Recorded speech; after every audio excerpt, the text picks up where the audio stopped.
I'm glad I was an only child, man. I'm glad I was an only child. What you over there celebrating? Stupid. I'm glad I'm an only child. I couldn't have brothers and sisters like y'all. Y'all, oh my gosh. Hi. Y'all Cheers are the most. to Charlamagne. Period. He's These people are crazy up here. They said your hairline started growing back. Let me see you. Where you at? That girl, he not on They said yours still ain't grow back. We knew you were gonna go there. Oh my God. Stupid. Well, morning everybody. I don't know why you do that. Morning everybody. You We are always the bringing up Breakfast stuff Club. that you don't have. That makes no sense. Baby, you talk about height and inches, and we never talk about that. Yo, it's funny. The camera people were taping. It was like, Envy, we want to post that segment, but they had a bottle drinking. I'm like, they always have a bottle drinking. Who said that? There were Why two would you things. say we always have a bottle drinking? Who said that? We're camera people. Let's get to the latest with Lauren. So Jeezy, I'm sure he made an Uber driver, a pretty rich man. So there's an Uber driver named Tanner that saved Jeezy's Baltimore and DC shows because he drove Jeezy all the way to the show, all the way from South Carolina. Let's take a listen to Jeezy explain what happened. I can't make this up. When I went to the trip, we get some on the highway, the whole gas tank exploded. We gotta pull over. I'm stuck in South Carolina somewhere, so much so I don't even know what part of South Carolina that is. My man said, let's get a jet. I said, I can figure it out. I said, get a jet in, call the Uber so we can get another car. My man called the Uber, the guy pull up. We get in the car, I said, take us to the airport, we're gonna figure it out from there. All the flights still canceled. I looked at him, I said, you wanna drive to B-Mall? It's the Uber driver. He said, let's get it. Let me bring my boy out here. Tanner, come out this mother. That's dope. Yeah, so if you couldn't make it out, basically he was saying that because the car had trouble, the Uber driver had to drive him all the way. And he said in his caption when he posted it that Tanner, the Uber driver, did it without hesitation. He said he did ask, like, well, let me think about it. He said, you know what, without hesitation, he just hit the gas and we was on our way. He didn't even ask him, like, he just said, yo, what do you need to make sure I get there? They didn't even really fully had a conversation. So when he got there, he threw him a snowman t-shirt. Tanner is in the snowman t-shirt. Oh, that's the white guy. Yes. Oh, Tanner's okay. in the snowman t-shirt when Jeezy brings him on stage, and Jeezy says to him in the car, you're going to make a lot of people happy. I don't even know if Tanner knew who Jeezy was. It wasn't given from Jeezy's description that Tanner knew, but he was just like, I got you. So they drove all those hours to get him to Baltimore to do that show. Yo, I love that, and that is why we love Jeezy in the 410. Period. Then Tanner got to drive back by himself, huh? Damn. Jeezy ain't driving back. Tanner is the whitest name ever. Tanner is like Shaniqua. Like, you know what I mean? For black women. Right. Tanner is so white. Like, that is the whitest name ever in the history of white names. He looks like a Tanner too. Like he had the cargo shorts. Yeah, very much. Like Ed Sheeran. Salute to Tanner. Yes. Shout out to him. Tanner. And that was also God's way of saying Jeezy needed to do that TM 101 show in South Carolina. Not one South Carolina date on that tour, and South Carolina has been great to Jeezy, and Jeezy was born in Columbia, South Carolina. Well, you gotta make it happen. South Carolina, Jeezy. Let me tell y'all. Make it happen, Charlamagne. That show I went when he was in Harlem at the Apollo. Crazy. Oh my God, that show is like, I mean, Jeezy's always good, but hearing the live orchestra behind him, he got Adam Blackstone there and like all the things.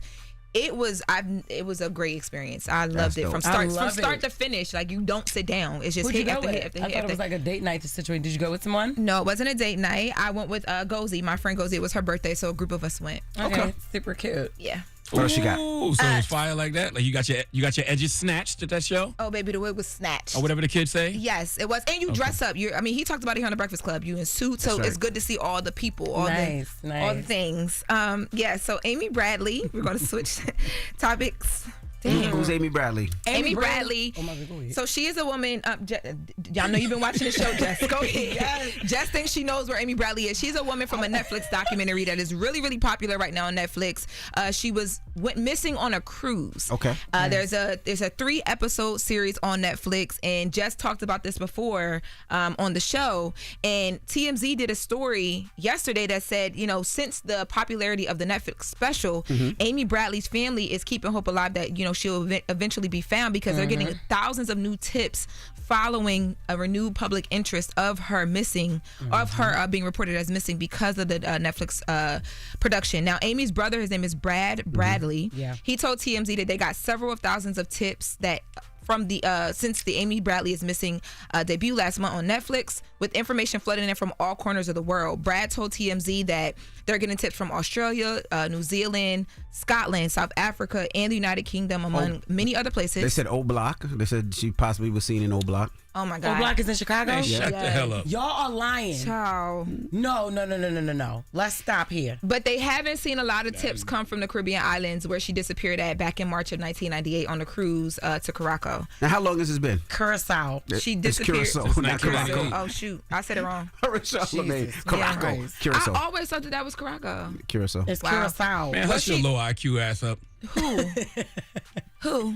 You too big Because to if be out. anybody little, what? And she disappeared in March of 1998. Yes. We were 6 years old. Me and you, Lauren. We had no idea it was We happening. had no idea what was I happening. was 20. Yeah, 27. Did you know it was ugly, happening? Why running did you around tell us somewhere. how old you were? This is crazy, y'all. So listen. So what is the most recent sighting of her? Did they say? You said Australia and New Zealand. That's all in the same area, right? So she's still being trafficked, and she got to be about 50 something now. They don't expire. How is that how is that in the same area?